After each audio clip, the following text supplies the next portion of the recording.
अस्सलामु अलैकुम वरहमतुल्लाहि वबरकातुहू। अल्हम्दुलिल्लाहि कफ़ा व सलामुन अला इबादिहिल्लज़ीना इस्तफ़ा, अम्मा बाद।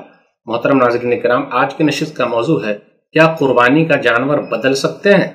अल्लामा उबैदुल्लाह मुबारकपुरी रहमतुल्लाह अलैह अपनी किताब मिरातुल मफ़ाती में कहते हैं, जिल्द नंबर 5 सफ़ा नंबर 19 पे, वला यजूज़ु इब्दालुहा बिदूनिहा वला खिलाफ फी हाज़ा वला यजूज़ु बिमिस्लिहा बिअदमिल फ़ाइदा फी हाज़ा।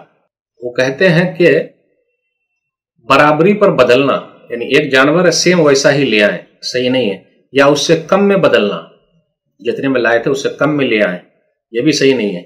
अलबत्ता यह है कि बराबरी वाले से बढ़कर अच्छे में बदलना, तो क्या किया जाए भाई, अच्छा जानवर हम लाना चाहते हैं तो राजे यही है कि अच्छा जानवर ला सकते हैं, लेकिन वो भी कंपटीशन वाला ना होकर उसका जानवर इतना महंगा तो मेरा सही नहीं है, तो मैं उससे महंगा लाता हूं ताकि लोग कहें कि माशाअल्लाह क्या आपने कुर्बानी दी, और सबको बताते फिरे।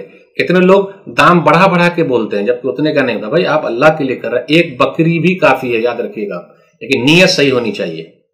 इसी तरह अब्दुल्लाह बिन अब्बास रज़ियल्लाहु तआला अन्हु के बारे में आया अल-मुअजमुल औसत हदीस नंबर 1967, एक आदमी ने उनसे पूछा कि वो कुर्बानी का जानवर लाया है तो क्या बदली कर सकता है, तो उन्होंने कहा बदली कर सकते हो।